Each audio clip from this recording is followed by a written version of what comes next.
Hey everyone. ZIM Integrated Shipping Services has been sailing in rough seas lately. Literally, the stock price is down 91% off its high as it faces multiple challenges to its revenue and profitability. But is the stock a buy for 2024? That's what I'm going to look at in this video. I'm going to consider its latest risks. I'm also going to consider the peak revenue and potential for this company. I'm also going to weigh all of that against its valuation to come up with the conclusion whether or not I think it's an excellent stock to buy for 2024. So let's jump right into it. I want to thank the Motley Fool for sponsoring this video. Visit fool.com/Parkev for the 10 best stocks to buy now.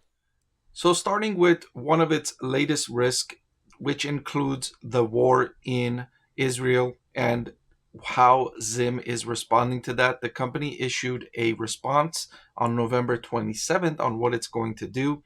And in light to the threat of safe transit of global trade in the Arabian and Red Seas, ZIM is taking temporary proactive measures to ensure the safety of its cruise vessels, customers, cargo by rerouting some of its vessels. So as a result of these measures, longer transit times in the relevant ZIM services are anticipated, though every effort is being made to minimize disruptions. So in response to the war and the risks that it creates, ZIM is rerouting some of its ships. So it's not canceling services, it's rerouting services. And so it's going to take longer to get the products to where they need to be. And that's understandable considering the risks. And I think ZIM's clients would understand that it's going to take a little bit longer and they are going to be okay with that. I doubt they would want ZIM to take a risk to go anywhere that could potentially harm any of the people or put the cargo at risk. So a reasonable response from ZIM here, and this is an ongoing threat, so this is something that ZIM investors will need to continue to pay attention to, and it's something that ZIM is responding to and dealing with on a daily basis, to be sure. The other risk that ZIM is dealing with is the change in consumer behavior. The change in consumer behavior, which has been unprecedented over the last 3 years. It's been truly unprecedented, the fluctuation that has gone on over the last 3 years. First, in response to lockdowns, people's consumer spending changed significantly and abruptly from spending a balance between services and goods. People spent like nearly zero on services because you couldn't go out to restaurants, bars, theme parks. You couldn't go to a nail salon to get a haircut. All of those are services spending, which collapsed during the earlier stages of the pandemic. And so people had more money to spend and fewer places to spend it, and they spent more money on goods, on things. And things typically need to be shipped around the world, and that was great news for ZIM. However, that trend is reversing now, not as abruptly as it started, but it is reversing quickly. And now people are spending more money on services. They're making up for lost time traveling. They're making up for missing out on restaurant meals with friends, on going to theme parks, concerts, movies, etc., etc. And that's been bad news for ZIM. That's been really bad news for ZIM. And the way it's worked out for ZIM is lower freight rates and declining volumes. And so that's all been bad news. And I'm going to show you just how bad it's been for ZIM looking at their revenue and profitability and cash flow. And ZIM is not expecting things to change anytime soon. The assumptions for the rest of 2023, now this was given a couple of I would say about 6 weeks ago. The freight rates will continue to have weakness. No recovery from current levels expected anytime soon. The volume is expected to decline slightly year over year, and those are in combination going to lead to lower revenue for ZIM and lower profitability for ZIM. Thankfully, the company does have some moves it can make to offset this. Namely, it can return some of its leased vessels and shrink its capacity, thereby reducing its costs and enabling it to better balance revenue and profitability going forward. Now, this isn't going to be a quick process. their leases are coming due, some of them in 2024, more in 2025.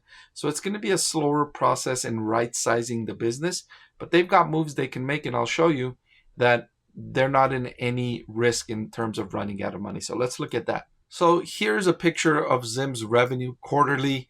Look how it exploded in 2021 from less than 1 billion all the way up closer to 4 billion in quarterly revenue at one point before collapsing back down to 1.273 billion. But if you look here, it's still higher than where it was before the pandemic. So that's a bright spot for ZIM investors, ZIM stock investors, in an otherwise miserable couple of years where they've seen their stock price and their shares fall over 90% in value. And here's how it has impacted profitability. ZIM's net income over a trailing 12-month period soared all the way up over 5 billion for several straight periods before collapsing down to negative 2.133 billion in the most recent trailing 12-month period.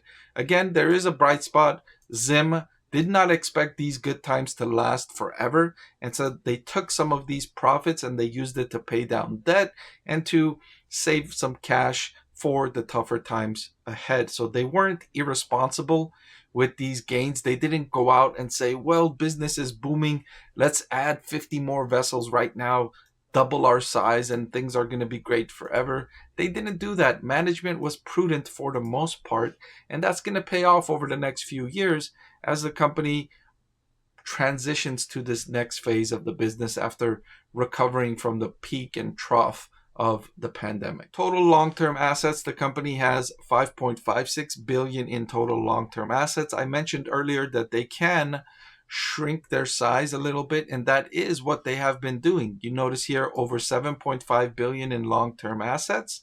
That has shrunk down to 5.56 billion. So they are shrinking their asset base, and with fewer assets come fewer expenses. And so that's again another prudent move by management, who has managed this, peak and trough reasonably well, in my opinion.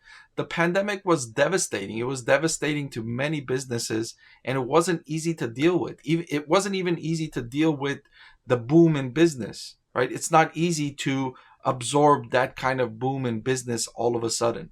And few businesses dealt with it well during the pandemic, even when business boomed. And then to deal with the up and down quickly, it's not an easy thing to do. It's challenging. And given the greater degree of difficulty, I would say management has handled it reasonably well, which is something I look for when I'm making an investment decision, is the capability of management. How good are they at doing what they do? Are they able to handle these kinds of disruptions in business reasonably well? Because this won't be the last, right? If you're investing in a company for the long term, 3, 5, 10 years, things happen, right? There's pandemics. I mean, pandemics are relatively rare, but you have recessions, you have wars like what's happening right now, you have peaks, you have unemployed, you have all kinds of things going on, and you want a management team that's capable of handling variations and disruptions in the business. And so far, from what I've seen, ZIM is doing this relatively well. Here's why I say the company's not in terrible shape in terms of cash, because even though they're losing money on the bottom line, the cash flow from operations is still solid, right? 1.926 billion in cash flow from operations over the trailing 12-month period. And the reason there's a difference between net income and cash flow from operations is because of non-cash expenses, things like depreciation and stock-based compensation. You have to record that as an expense on the income statement, but it's not necessarily a cash outflow. And so you can still be generating cash inflow while you're losing money on the bottom line, which is what ZIM Integrated Shipping is doing here. And then finally, I wanted to look at its valuation, and it's trading at a very cheap valuation, a price to free cash flow of 0.536.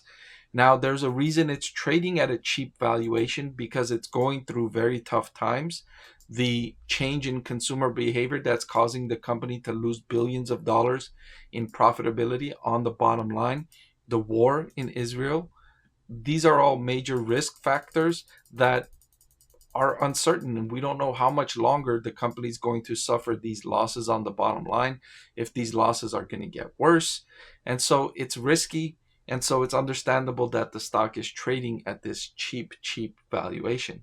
Although, if I'm an investor, these are the type of risks that are worthwhile. The risk versus reward here, I think, is worthwhile because the company is still generating billions in cash flow.